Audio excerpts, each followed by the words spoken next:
Hey, Will, park here. The library's just right there. Hopefully this isn't a waste of time. You never know what kind of information these small libraries even have. You know why Mom told us to ask for someone named Sadie, don't you? Yeah, she's the one who told her about the coma kid. No, she's playing matchmaker. Crap. Well, she can forget about that. Her idea of what's cute and mine are, oh. And that must be Sadie. You were saying, little brother? Oh, never mind. Hi, are you Sadie? Yes, I am. You must be Will and Shelley. I'm so happy to meet you. Your mom told me you'd be coming into town soon. What brings you to the library? We were wondering if you could help us out with a project. Right, Will? Can you help us out? Sure, what do you need? Well, we'd like to look at anything that you might have on local history dating back to 1855 when the McCrawley Manor property was purchased, as well as any newspaper and such that you might have. Sure, it'll take me a few minutes to get it all together. Not like I have a lot on my plate right now, and I love doing research. Will, why don't you help her carry her books?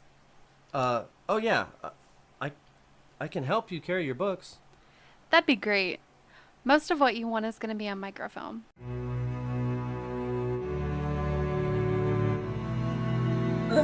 My eyes are starting to blur from staring at this for so long. Any luck on your end?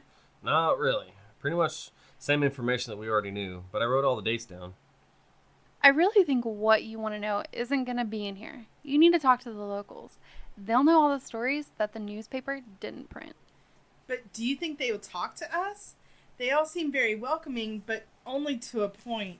If we go asking specific stuff they don't want the world to know, they might shut us out. True, but maybe if I go with you and vouch for you, they might be a little bit more chatty. Well, it's settled then. Sadie and I will go talk to the locals while you go find Mom. Okay, I know where I'm not wanted. Don't you need to wait until closing time? Oh no, never have anyone coming in here this time of day anyway. Well, it's settled. Let's go, Sadie. Let me find out where Mom is before you take off and leave me stranded. Oh, good. She's at the crossbow. I'll just walk over there. Sadie, before you two take off, can I ask you a question? Sure. The night you were at the house, what caused you to leave? Shell, maybe she...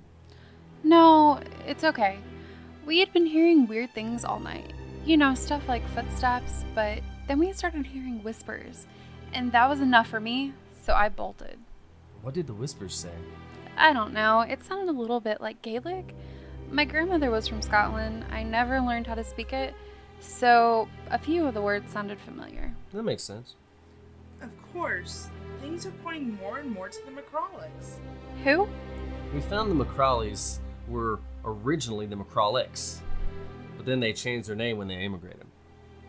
Now, where have I heard that name before? McCrawlick? Maybe it'll come to me.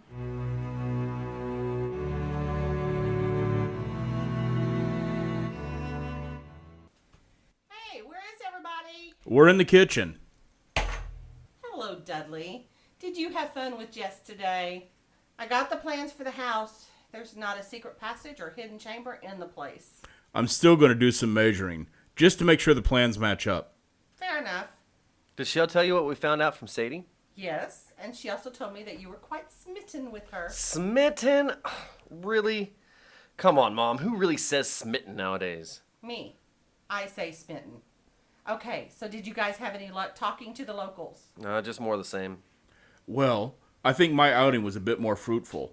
According to Brittany, Mr. Barnett's secretary, the screaming we heard, which, by the way, Mr. Barnett's son heard as well, was the sound of a banshee. Banshee? I thought that was Irish. Hey, Siri. What is a banshee? Here's some information. A banshee is a female spirit in Celtic mythology who heralds the death of a family member by wailing or shrieking. Some folklore claims the banshee shepherds the soul to the other world. Often banshees are connected with a particular family, even known to travel abroad with them. A banshee can be a benevolent spirit, but has been known to become a vengeful spirit. Well, she sounds fun. I think it's time to crack open that diary. I'm convinced more than ever that the McCrawlicks are responsible for what's going on. Are you sure you want to stay tonight? We could go back to the hotel. We're staying, and we're getting to the bottom of this. Well, already then. We might as well fix some dinner. Yeah, sounds good, because I don't want to die on an empty stomach.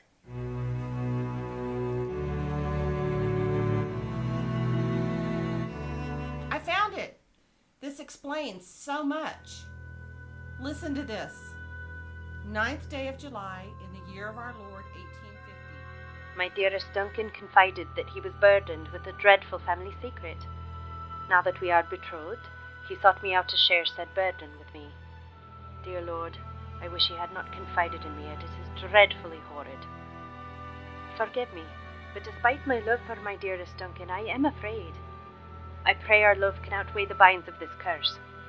Father must not learn the truth about Duncan's family.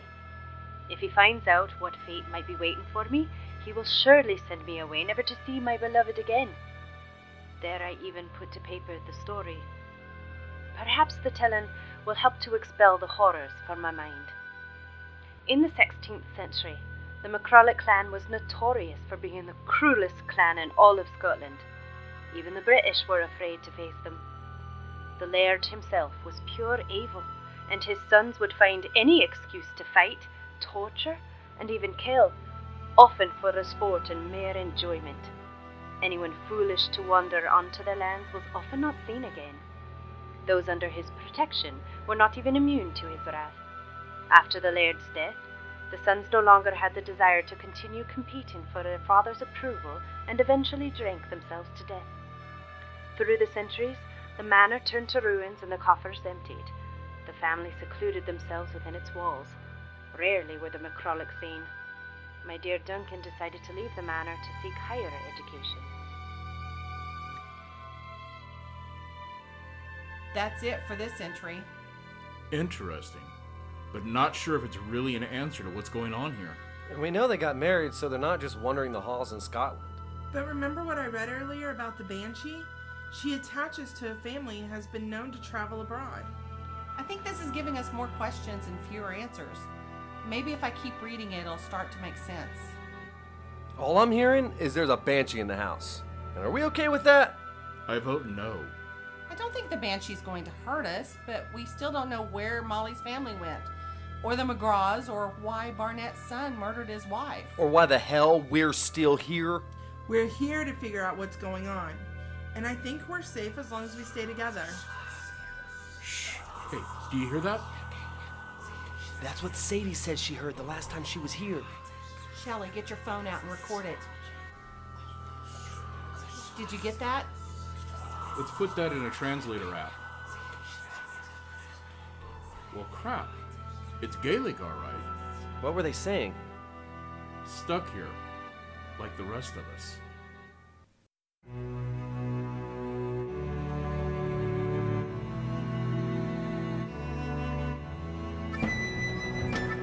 You've been listening to Buying Ghosts, presented by Banshee Manor Haunted Attraction. Hit subscribe so you won't miss future episodes.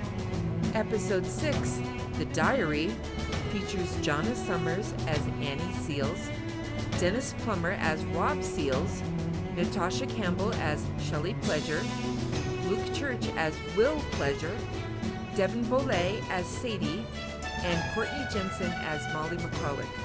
For more information about Buying Ghosts or Banshee Manor Haunted Attraction, go to bansheemanor.com. Like us on Facebook.